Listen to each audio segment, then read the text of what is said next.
আসসালামু আলাইকুম, সবাইকে আবারও স্বাগত জানাচ্ছি এনার কিচেনে আরও একটা রেসিপি দেখার জন্য।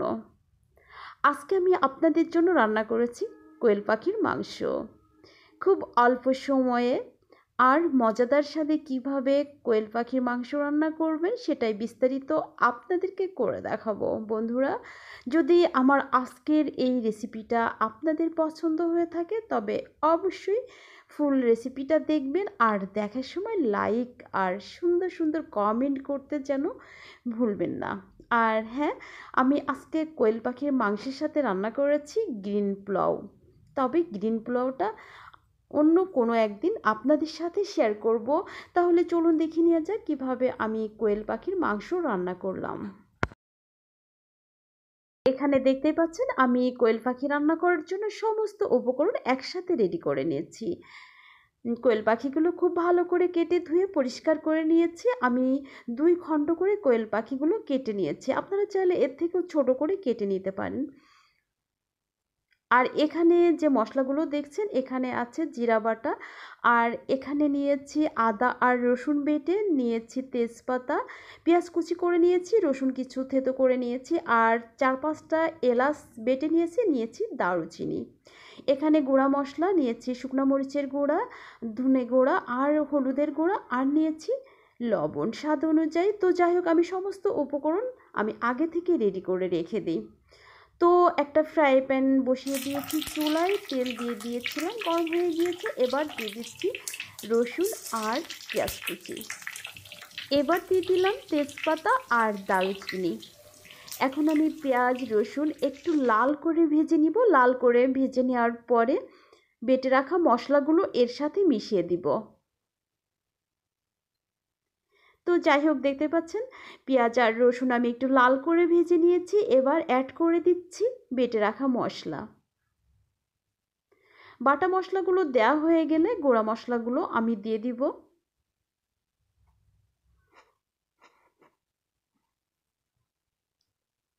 এবার দিয়ে দিচ্ছি গুঁড়া মশলা। আর কি কি মশলা রেখেছিলাম সেগুলো তো আমি আগে থেকে আপনাদেরকে বলে দিয়েছি। তো যাই হোক, সমস্ত মশলা দেওয়া হয়ে গিয়েছে। এবার আমি এই মশলাগুলো একটু ভালো করে কষিয়ে নিব। মশলা যত ভালো কষানো যায় সেই রান্নাটা তত বেশি ভালো হয়, মাছ হোক বা মাংস হোক। তো যাই হোক, দেখতে পাচ্ছেন আমি এবার মশলা কষানোর জন্য একটু পানি দিয়ে দিচ্ছি। এইভাবে পরপর 3বার পানি দিয়ে মশলা কষিয়ে নিব। প্রথমবার পানি দিয়েছি আর মশলা কষিয়ে নিচ্ছি। এই পানিটুকু শুকিয়ে গেলে আমি আবারও পানি দিয়ে দিব।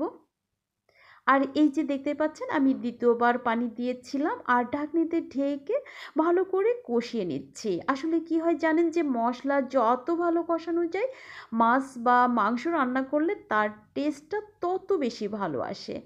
তো যাই হোক, দেখতে পাচ্ছেন আমি এবার পাখির মাংসগুলো দিয়ে দিয়েছি, আর সাথে কিন্তু একটা আলু কেটে দিয়েছি। এবার আমি ভালো করে নেড়ে চেড়ে মশলার সাথে মাংসগুলো মিশিয়ে দিচ্ছি।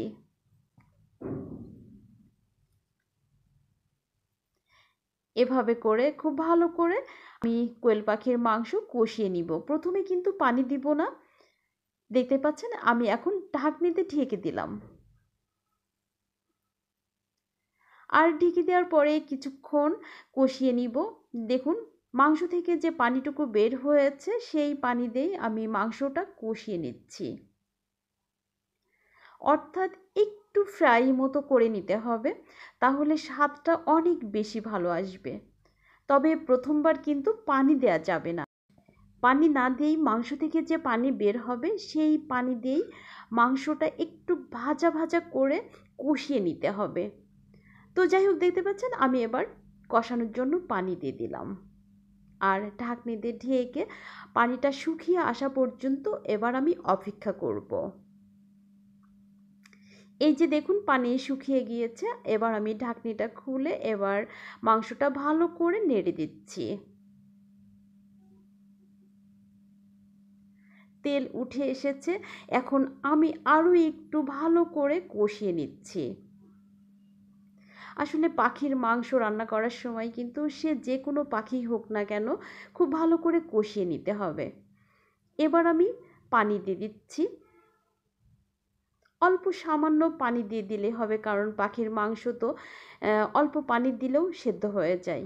এবার দিয়ে দিচ্ছি রোস্টেড গরম মশলা পাউডার। এই পর্যায়ে রোস্টেড গরম মশলা পাউডার অবশ্যই দিয়ে দিতে হবে। আরও একটু নেড়ে মিশিয়ে দিচ্ছি।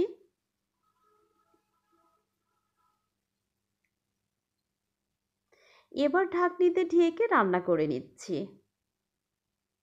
এই যে দেখুন, এবার ঢাকনিটা খুলে নিয়েছি। এবার উপর থেকে দিয়ে দিচ্ছি কয়েকটা কাঁচামরিচ।